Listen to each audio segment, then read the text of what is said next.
Hey guys, welcome back to my channel. Today I'm gonna do a voiceover for you guys. It's been a hectic few weeks, so I do not have the energy, unfortunately, to get dressed, ready and looking bright and fresh for you guys in front of the camera. So I decided I'd be behind the camera today. I just want to say quickly too, before we do get into this whole video, that it's been hectic and that I have got a few health issues happening in the background, and I am going to do a bit of a why I sew video and a bit of a Q&A all in one kind of thing. So if you have any questions for me, please leave them in the comments down below, of course, and I will try and answer all of them.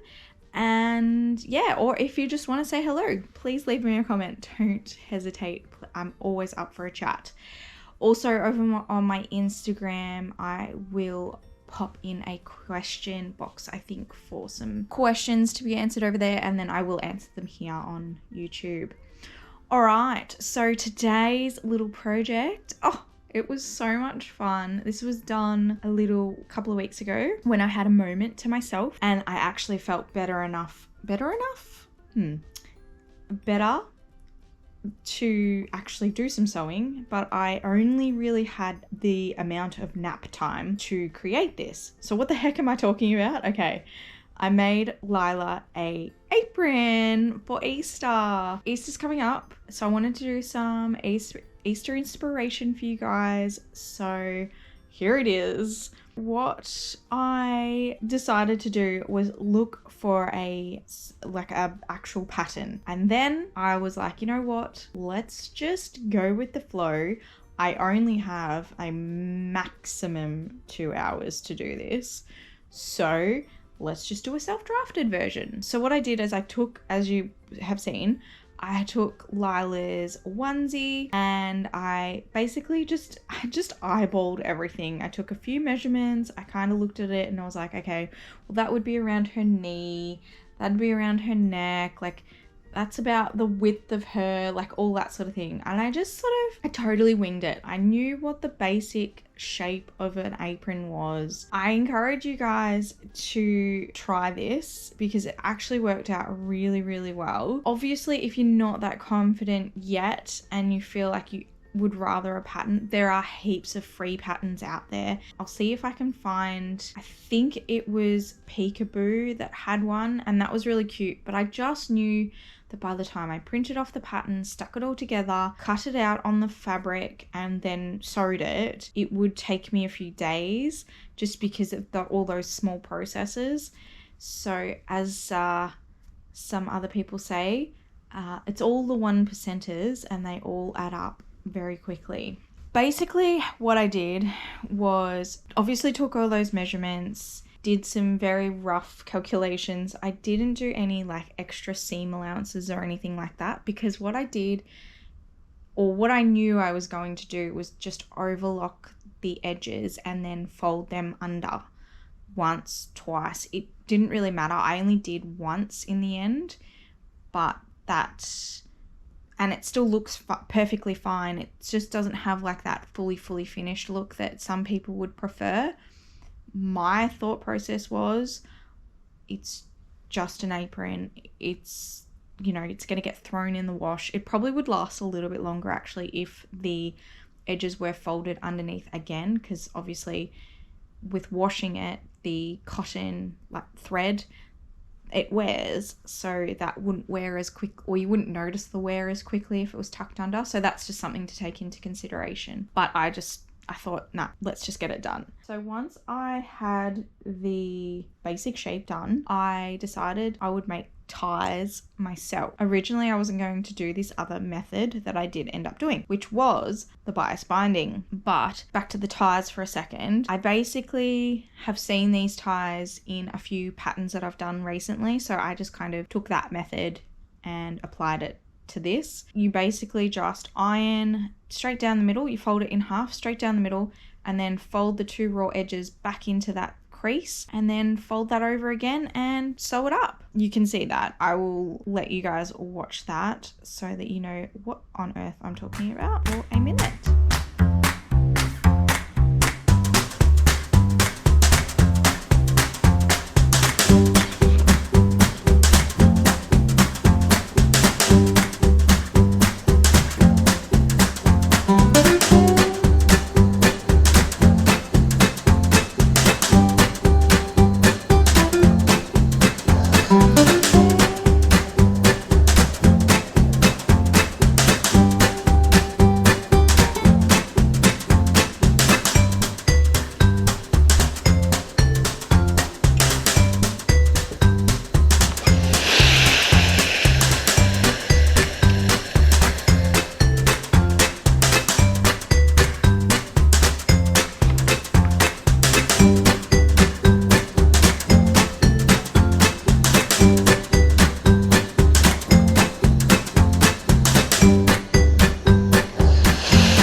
trying to work out how I'm going to attach them to the apron. I was like, am I going to attach them first? Am I going to attach the bias binding first? But what I ended up doing was the sides, the bottom, and the very, very top. So all the straight edges were overlocked. Actually overlocked the whole thing, but all of the overlocked straight edges, I turned them, sewed them, top stitched them, I should say, and then I put on the bias bindings.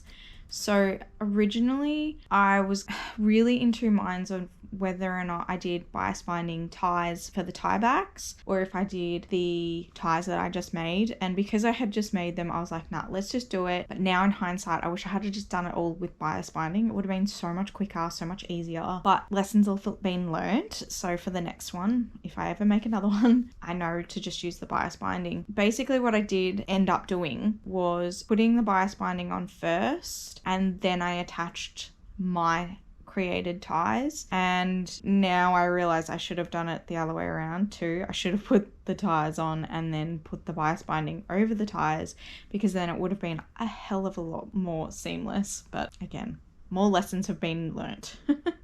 Or just use bias binding. So around the top of the neck, around the top and around the neck, it is just enough to go over Lila's head, but as it sits on her neck, it's actually quite low.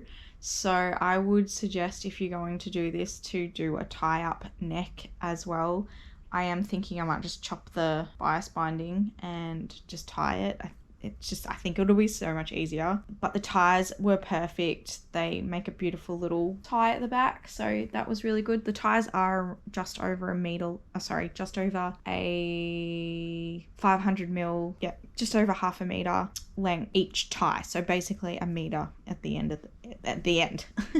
Probably a little bit too much for Lila at the moment, but I've made it big enough that she can grow into this. So I am not going to put measurements and everything up because I didn't do any measurements while I was doing it. I just suggest you guys give this a go. This is all about some inspiration for something a bit different. Easter is just around the corner now, and I wanted something that was going to be not too Eastery, and she was only going to wear for like a couple of weeks. Like, I could have made a dress, could have made heaps of things out of this beautiful fabric from Frankie Bear, but I just thought, no, let's just do something really super simple. So an apron it was. I still have heaps of this fabric left. It is like an extra wide, I think it's 170 centimeters actually in like width of fabric, and it's great. So there's still heaps to use. So I may end up making something else, but yeah, we'll just see. But anyway, so I just wanted something that